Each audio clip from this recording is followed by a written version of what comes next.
Tommy Dawkins, our local publican, threw Owd Grandad Piggott out about once every 2 weeks on average. This particular time, Owd Grandad had been giving him some jip about ale going up. "Suppose they'd having a new car next week, at?" I says, "1 a bloody pint." I says, "Still a shilling down Dunrobin." Tommy Dawkins says, "Well, sod off down Dunrobin then." "I've towed they," I says, "I don't want the any of you." Well, last straw come when Owd Grandad insulted little Nelly behind the bar, and I put a Kutongu one. Tommy Dawkins says, "They stop with the hat. He's the one as is going." I found out to Owd Grandad and they sent him behind our collar stud out into the straight. I says, "Now get, and don't come back till he's got a civil tongue in the head." "They'd be sorry," Owd Grandad says. "I'll have they up for assault, I will." I went down Dunrobin then, and I found out as their ale had gone up and out. That really upset him. I says, "I'm not paying these prices," I says. "They're not having a new thick pile carpet out of me." So I goes down Club Paper Jack's. I says, "I still got that book on brewing ale." Jack says, "Somewhere." I says, "Well, find it." I says, "Me and they can have a go." So Jack dug this book out, and that afternoon they went and got stuff.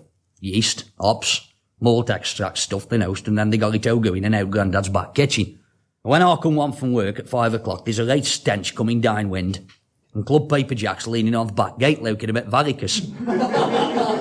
I says, "I've come out of the road." I says, "Owd Piggott's putting a great prescription together in there." I says, "Back kitchen's full of steam, bad language and bloody wasps." All of a sudden, there's this yell. "Jack, where at? Come on, it's done." I went in, I did. And next minute, these two are mauling this dolly tub full of liquid round to Club Paper Jack's pigeon coat. Owd Grandad says, "I'll teach him throw me out. 3 weeks from now, we'll have some ale as'll make Tommy Dawkins. It tastes like Dreos's extracticatum." Now, what went wrong with it, I don't know.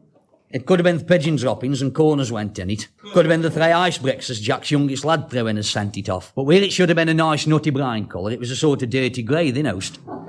Should have brewed steady for 5 days, but now it happened to it for over a week and then it festered. It was like this oily scum formed on top on it, and it smelt vile. Jack's pigeons had gone to roast in top of the coal ice. Wouldn't go nowhere near the shed. Then one day, 2 on them went down to the pigeon cote with a mug of paste. Jack says, "Just reckon it's all right?" "Course it is," Owd Grandad says. "Don't worry about the colour. They put dye in ale from the brewery." I parted the scum with a stick and dipped this pint mug in it. Jack says, "What are them spongy-looking lumpy things?" Owd Grandad says, "I don't know." Anyway, they says, "Here we go." And I took a ruddy great swig on it. Now, they wasn't much as Owd Grandad Piggott couldn't drink, but I couldn't drink that. Whoosh, up pigeon coat windows it went. "Whoa," I says, "go strike, it's bloody vile." Well, Jack flared up. I says, "That's good, that is, isn't it?" I says, "That's great. It's cost us over £1 a piece, that has. It's no good." Owd Grandad says, "Look, don't worry. I says, "Well, get his money back." I says, "Well, sell it." Jack says, "Sell it?" I says, "Who's going to buy it?" "They leave it to me," Owd Grandad says. "Well, sieve them lumps out on it and stick a bit of shoe dye and nobody'll know the difference." Well, that afternoon, a sign went up in Owd Grandad's front window. "Best bit of 6pence a pint."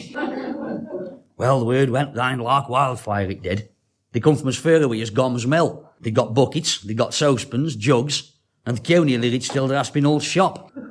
This ale had gone in 10 minutes. In fact, they could have sewed another 10 dolly tubs full.